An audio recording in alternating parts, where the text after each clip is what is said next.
And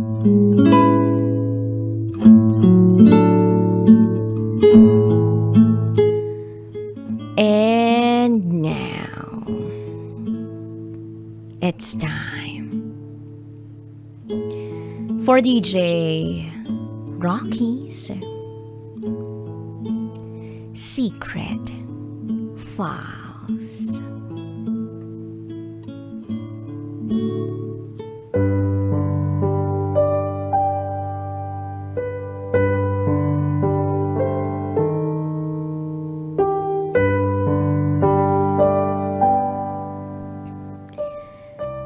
Alam kong mali at bawal.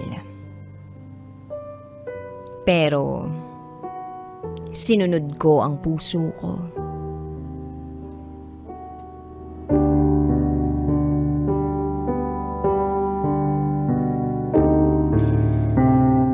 Hi, DJ Rocky. Year 2017 ay nakikinig na ako sa'yo. At eto ako, nagbabahagi ng sarili kong storya. Itago mo ako sa pangalang Aika. 24 years old, taga Negros. Pangalawa sa 3 magkakapatid. At masasabi ko na lumaki akong hindi perpekto ang nakagisnan kong pamilya. Ito ang aking secret file.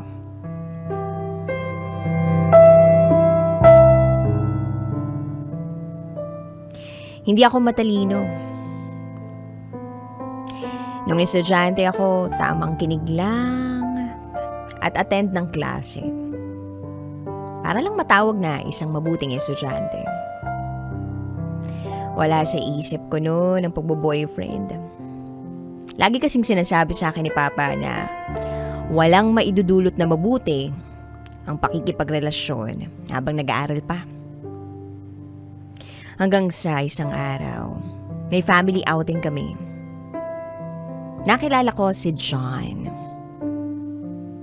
Half American, half Pinoy. Gwapo talaga siya. Meron din silang outing ng family niya doon. Aaminin ko, DJ Rocky, nagka-crush agad ako sa kanya. Yung tipong parang mukha niya lang ang nakikita ko sa lahat ng lalaking nakikita ko doon sa beach. Parang na-stock up na yung picture ng mukha niya sa brain cells ko. Nagkausap kami. And doon ko nalaman na meron siyang pinsan, nakaklase ko. So nagkapalitan kami ng number. At hindi nagtagal, naging boyfriend ko siya. Alam ko, sobrang bata pa namin that time. At alam ko rin na mapapagalitan ako ni Papa pag nalaman niya ang relasyon namin. So patago ang communication namin. 4 na taon nagtagal ang relasyon namin. On and off. Hanggang sa nag-college siya sa Dumaguete. Samantalang ako huminto sa pag-aaral dahil kailangan magtrabaho. Ang pagiging malayo namin sa isa't isa ang dahilan kung bakit kami nagkahiwalay. Long distance. Tapos ang dalang niya pang magparamdam sa akin. Hindi na rin kami nagkaintindihan. Kaya hiniwalayan ko na lang siya. Masakit sa akin yun pero parang wala na kasing pupuntahan yung relasyon namin. So habang nagmo-move on ako, napag-isip-isip ko na bumalik na sa pag-aaral. Hindi naman sa pero masasabi ko ang sarap talagang makabalik sa pag-aaral. Kasi bukod sa may mga matututunan ka, meron ka pang makikitang mga pleasantly looking guy sa school. At isa yon sa dahilan kung bakit ganadong-ganado akong pumasok. Paunti-unti nakakalimutan ko si John. At isa sa mga dahilan kung bakit ko siya nakakalimutan ay si JM. Unang araw pa lang ng klase, siya na ang napansin ko. Matangkad, moreno, malinis sa katawan, at may sex appeal pa. Literal na gwapo. Second year college siya that time. Meron kaming mutual friend. Kaya mas naging close kami. Dumaan ang mga araw, nalaman niyang crush ko siya. Hanggang sa nag-text siya sa akin. Ang laki ng ngiti ko nang malamang siya yun. Nanligaw siya. At hindi naman nagtagal ay sinagot ko agad siya. Choosy pa ba ako? So ayun, okay naman nung umpisa. Kaya lang hindi rin kami nagtagal, DJ Rocky. Dahil nalaman ko na mahal pa ni JM ang ex niya.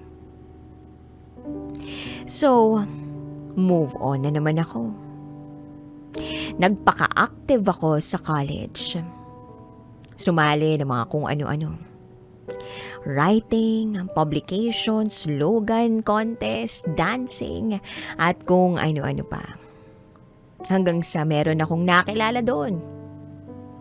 Si PJ. Nagkausap kaming dalawa at niligawan niya ako at sinagot ko siya. O diba, ang bilis ko lang talagang ma-fall, DJ Rocky. Magpapakipot pa ba ako? Palay na ang lumalapit Tutukain ko na lang. But kidding aside, sweet na boyfriend si PJ. Lagi kami magkasama. At siya ang pinakaunang lalaking nakipaghiwalay sa akin. Oo, DJ Rocky. Nakipag-break siya sa akin. Sa rason na tumawag sa kanya si mama at sinabing bawal pa ako magka-boyfriend.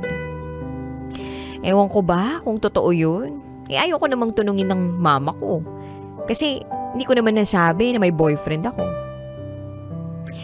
So, DJ Rocky, napag-isip-isip ko noon na parang grabe naman yung buhay pag-ibig ko. Lagi na lang akong nabibigo. Lagi na lang akong nasasaktan. Laging nag-fail. Bakit kaya ang ganun?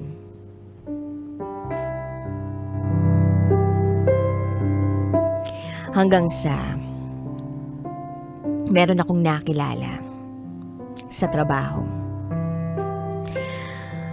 Itago natin siya sa pangalang Jonathan.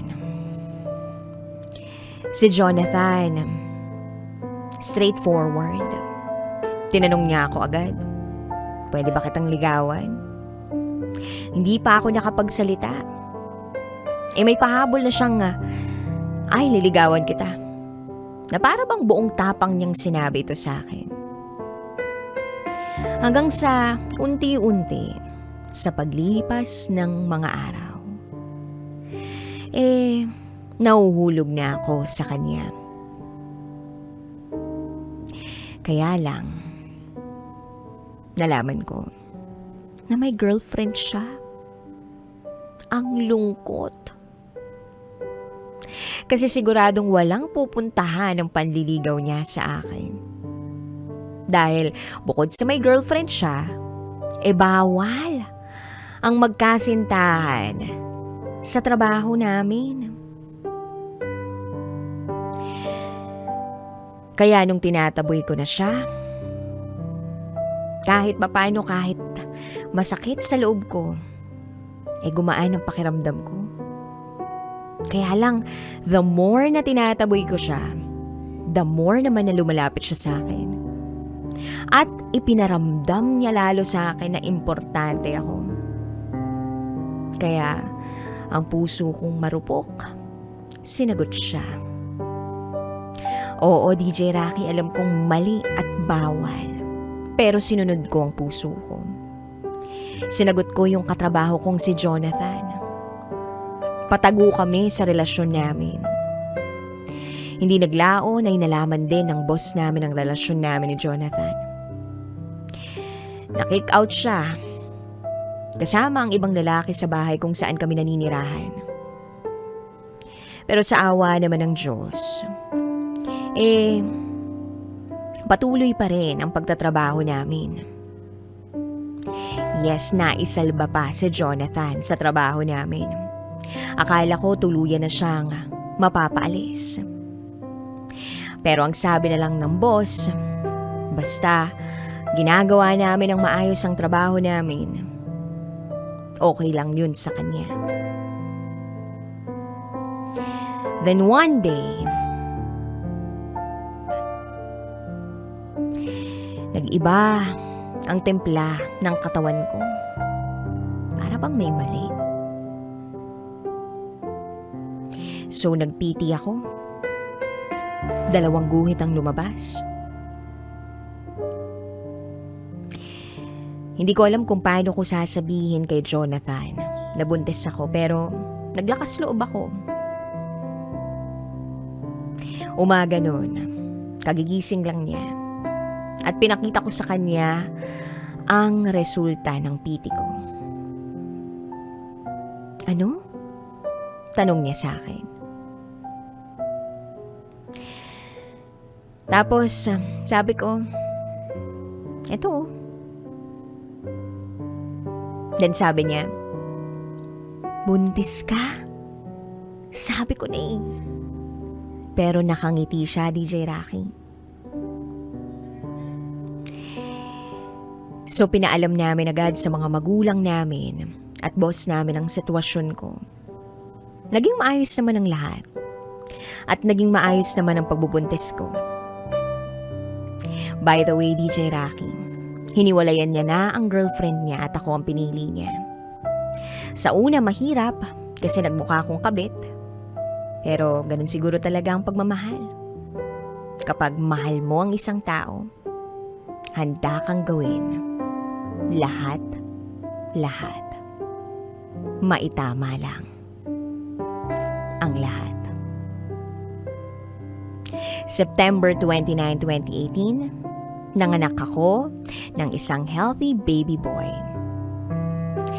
And then, November 17 naman, ay nagpakasal na rin kami. Para formal na sa kanya-kanya naming pamilya at sa trabaho namin. Ngayon, mag-4 na taon na ang anak namin, DJ Rocky. Nasa parehong boss pa rin kami. Na-promote na si Jonathan bilang OIC at habang ako naman, na-promote bilang audit staff. Mabuti talaga ang Panginoon sa amin, DJ Rocky. At naniniwala ako na may mga relasyong nagsisimula talaga sa mali. Pero pwedeng itama kung gugustuhin ninyo. At naniniwala rin ako na destiny is not a matter of chance. It is a matter of choice. Hanggang dito na lang po, DJ Rocky. Salamat sa inyong mga programa na nakakatulong sa amin. At salamat din sa inyong mga tagapakinig. Hanggang dito na lang. Muli, ako si Aika. At ito ang aking secret file.